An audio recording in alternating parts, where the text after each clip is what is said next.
This is a coronal section of the brain where we can see the cranial part bone is covering, and we have the meninges covering of the brain.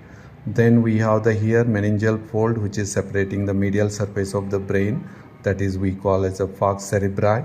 Next we have the here lateral ventricle. Inside the lateral ventricle we have the choroid plexus, and these choroid plexus are the formation of the CSF takes place. And this is a third ventricle.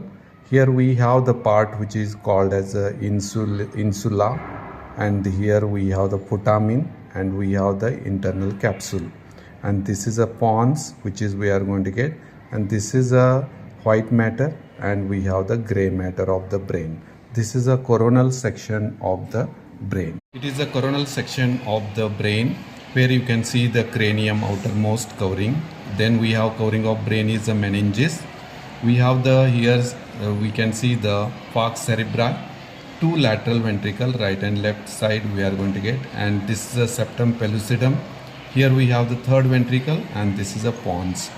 In the section of the brain we have the here insula and putamen and internal capsule. So inside the lateral ventricle we can see the choroid plexus, and we are going to get the covering of the brain. We have the meninges, and these are the blood vessels of the anterior cerebral and middle cerebral artery which are supplying the blood supply to the brain. And here we can see the white matter and gray matter of the brain.